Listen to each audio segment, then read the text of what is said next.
Ya, kembali bersama kami dalam Forum Indonesia Adil.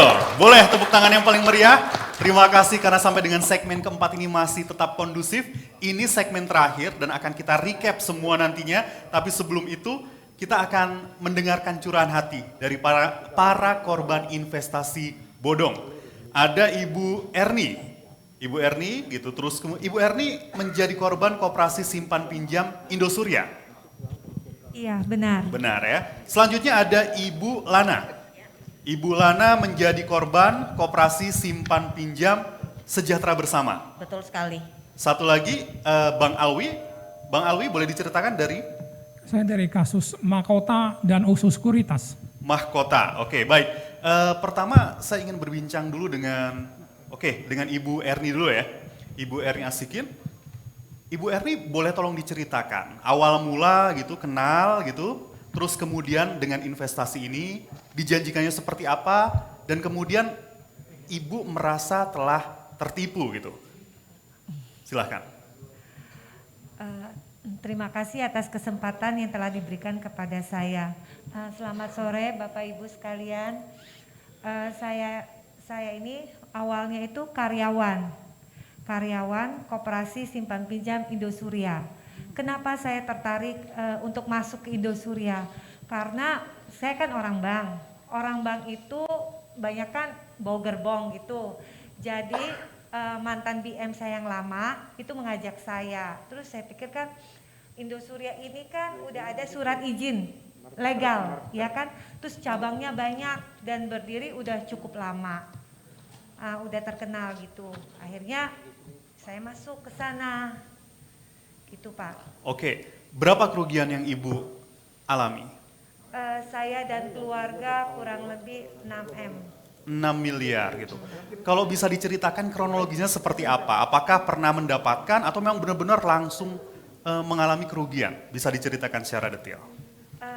Kan untuk meyakinkan mantan-mantan nasabah saya yang sebelumnya dari bank, kita kan harus lebih dulu ya Pak ya untuk bergabung. Kan katanya deposito waktu Boleh itu. Boleh ditunjukkan ke kamera apa yang Ini dilihatnya kebetulan asli masih di saya. Ini banyak. Kira-kira segitu. apa itu bisa dijelaskan itu Bu Erni? Ini berupa deposito, bilik deposito.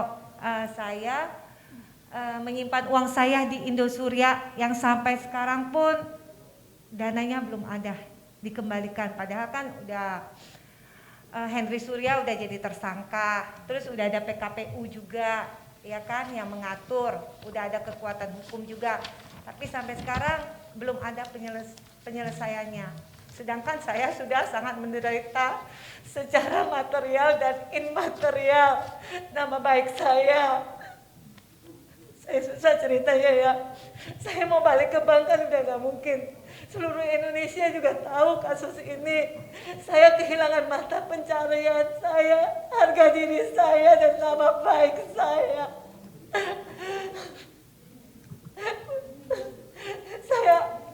Saya susah ya mengatakannya. Belum lagi uang ini kan ada juga uang orang tua saya yang udah berusia 80 tahun. Jadi itu beban moral, belum lagi nasabah yang saya bawa. Itu kan beban moral, saya dicari-cari. Sementara Henry Suryanya masih bebas berkeliaran, masih merayakan ulang tahun dia. Sedangkan saya harus hidup irit-irit.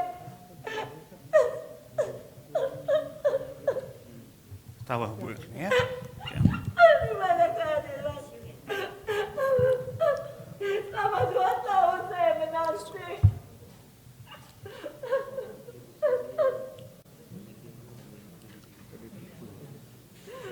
Kami turut prihatin ya Bu Erni, ke tisunya. Baik, tenang dulu. Sekarang kita boleh ke Ibu Lana. Boleh Ibu Lana ya. Ibu Lana boleh dijelaskan gitu, awal mula kenal, terus kemudian menginvestasikan dananya gitu, terus jumlah yang diinvestasikan berapa, sampai akhirnya kemudian Ibu merasa telah dibohongi. Silahkan. Selamat sore pada ibu-ibu, bapak-bapak yang hadir di sini. Terima kasih sebelumnya. Eh, saya sebagai korban dari Koperasi Simpan Pinjam Sejahtera Bersama, Pak, mewakili teman-teman yang jadi korban ya, Pak. Soalnya banyak sekali korban nih yang, aduh, mereka sudah melapor ke Menkop, ke Ombudsman, kemana-mana sudah dilakukan, Pak. Tapi sampai sekarang tuh titik terangnya nggak ada gitu loh, Pak. Jadi saya minta gitu ya sama institusi yang terkait gitu, mohon Bapak dibantu kita ini benar-benar rakyat yang nggak berdaya lah istilahnya. Jadi mohon Bapak-bapak bantu kami ya agar duit kami bisa dikembalikan utuh gitu. Juga mohon kerjasamanya dari Menkop, dari PPATK, dari Bareskrim, tolonglah Pak, karena semua LP sudah berjalan, tapi sampai sekarang nggak ada titik terangnya Pak. Jadi gimana ya kita sebagai korban, aduh rasanya kayaknya susah Pak di zaman sekarang ini kan. Jadi kita sangat butuh uang sekali. Lagi pula uang yang kita tabung itu adalah uang hasil jeripaya kita dulu loh Pak. Ya kita setengah mati gitu makan irit-irit, ya kan mau beli apa irit-irit gitu untuk hari tua kita gitu loh. Tapi kenyataannya apa? Kayaknya duit kita kayak ditelan setan gitu loh Pak. Berapa totalnya kerugian? Saya 2 lebih Pak. 2 miliar. Ya 2,1. 2,1 miliar. Waktu itu apa yang dijanjikan? Kemudian Ibu Lana tertarik. Nah ini saya melihat dari kacamata karena KSPSB ini itu termasuk 7 koperasi besar Pak. Ya kan? Jadi siapa yang tidak percaya untuk menaruh uang di sana? Dan ini anggotanya kan sudah nasional Pak. Jadi bukannya di pusat aja yang kena ya, dari Cirebon, Bandung, bla bla bla. Mereka sudah melakukan LP Pak, tapi sampai sekarang titik terangnya nggak ada gitu loh Pak. Jadi saya berbicara di forum ini, mintalah keadilan kepada bapak-bapak di sini gitu loh. Tolong kasus saya ini diselesaikan gitu loh. Ada titik terang setidak-tidaknya. Jadi ya itu saja sih sementara dari saya Pak. Baik, Bu Lana. Selanjutnya Pak Alwi. Ya, Pak Alwi boleh diceritakan ya, kronologisnya juga kerugiannya. Ya, terima kasih semua atas kesempatan ini. Ya, saya ini korban dari investasi bodong, Mahkota dan Oso Sekuritas. Jadi bukan cuma Mahkota saja, tapi juga Oso Sekuritas. Oso Sekuritas ini kan under OJK ya, ada Pak Tongam Tobing. Jadi saya akhir 2016 ditawarin masuk investasi ini melalui Oso Sekuritas. Jadi uang itu ditransfer ke rekening RDN Oso Sekuritas. Jadi ada 2 produk yang ditawarkan Pak. Satu adalah produk PT MPIP, Mahkota Properti Indo Permata, itu adalah produk MTN, medium term note. Kedua adalah produk PT MPIS, itu adalah produk repo saham Pak. Ada 2 repo saham yang ditawarkan. Pertama adalah repo PT Totalindo Eka Persada TBK.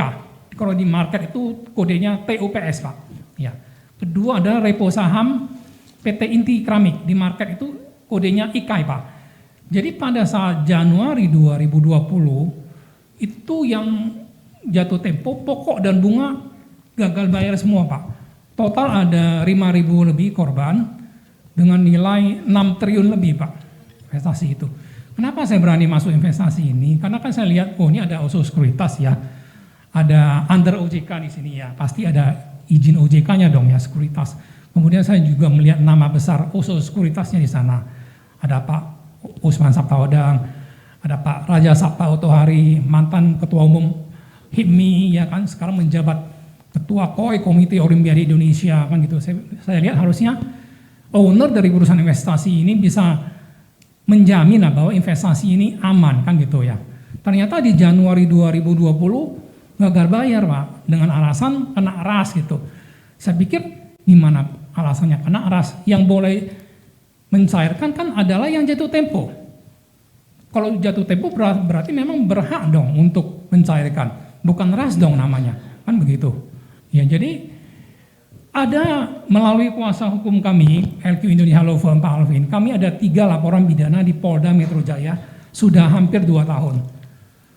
Jadi sampai saat ini belum naik sidik Pak, kan begitu. Ya, telapornya juga seperti tadi Pak Alvin bilang 6 kali dipanggil, sampai sekarang belum hadir kan tuh. Kami juga aneh kenapa bisa begitu ya. Apakah ini tidak melecehkan institusi Polda Metro Jaya ya kalau 6 kali dipanggil tidak hadir kan gitu.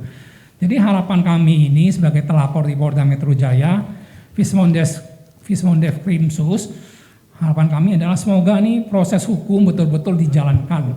Ya jadi tolonglah hukum itu ditegakkan seadil-adilnya, jangan ada tebang pilih. Ya begitu. Ini kebetulan ada hadir dari Pak Wadir Tibideksus Barreskrim ya. Sayang dari Poldanya nggak ada hadir ya, sayang sekali. Iya. Jadi ya harapan kami itu cuma tolong hukum dijalankan sebenar-benarnya Pak. Jangan ada tebang pilih atau tumpul ke atas Pak. Karena ini menyangkut rasa keadilan kepada ribuan orang korban Pak. Ya. Baik, untuk Pak Alwi sendiri kerugiannya berapa? Saya 2M lebih Pak. 2 miliar lebih. Ya. Baik, terima kasih. Sekarang saya ingin berbincang lagi dengan Bu Erni, boleh? Sudah lebih lega untuk ngobrol lagi ya? Bu, Iya. kalau Ibu ini saat ini kita berikan kesempatan untuk berbicara ya, gitu kepada Presiden Joko Widodo lagi gitu. Untuk ini lebih ke biar tidak ada lagi korban-korban selanjutnya gitu. Jadi apa yang ingin Ibu sampaikan? Pertama terkait dengan penyelesaian kasusnya, terus kemudian kedua terkait dengan penanganan yang namanya investasi di Indonesia agar tidak ada lagi investasi bodong.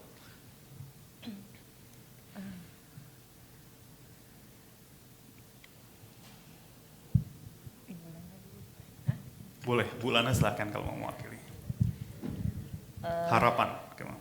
Harapan saya ke depan, kami sebagai korban, kepada Pak Jokowi yang kita cintai, yang kita sayangi selama ini, tolonglah kita rakyat kecil dibantu Pak, karena selama ini penanganan tidak berjalan gitu loh Pak. Cobalah Bapak lihat sendiri gitu loh, inspeksi ke bawah investasi ini, terutama KSB ini yang gagal bayar, yang ya gimana ya, koperasi kan merupakan soko guru ekonomi Indonesia Pak.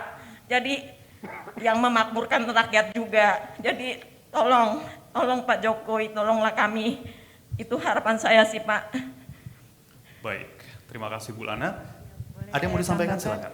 Iya, saya dengan kerendahan hati meminta tolong kepada Bapak Presiden Jokowi, karena hanya Bapak yang punya wewenang agar keadilan sosial bagi seluruh rakyat Indonesia itu benar-benar tercipta.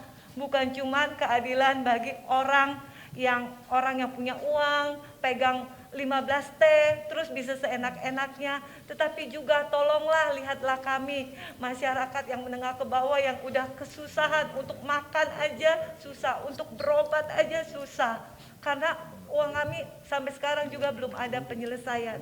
Makasih. Baik, Bang Alwi, kalau Bang Alwi saya ingin bertanya, setelah video ini nanti disampaikan kepada Presiden Joko Widodo, apakah Anda optimis kasus ini akan terselesaikan? Saya harus optimis bahwa Pak Joko Widodo akan memberi perhatian khusus dalam kasus-kasus investasi bodong. Karena ini nilainya sangat besar sampai ratusan triliun dan jumlah korban mungkin puluhan ribu Pak. Jadi harapan kami Pak Jokowi kali ini betul-betul meluangkan waktu ya untuk memberi perhatian kepada kasus-kasus ini. Ya, saya beri contoh. Kasus pinjaman online ketika marak ya di masyarakat. Pak Jokowi itu begitu cepat bertindak, minta kepada Kapolri untuk menangkap pelaku pinjol online ilegal ya. Tapi terhadap kasus investasi bodong yang nilainya tidak kalah banyak ya dan jumlah juga sangat banyak, belum ada instruksi khusus dari Pak Jokowi ya untuk melaksanakan proses hukumnya secara benar Pak. Ya, jadi harapan saya Pak Jokowi ini kali ini memberikan instruksi khusus kepada Pak Kapolri atau Pak Kapolda untuk benar-benar usut kasus ini Pak, berdasarkan fakta hukum. Jangan ada tebang pilih Pak, walaupun pelakunya adalah mungkin orang terkenal, konglomerat, ataupun pejabat negara Pak. Tolong jangan ada tebang pilih.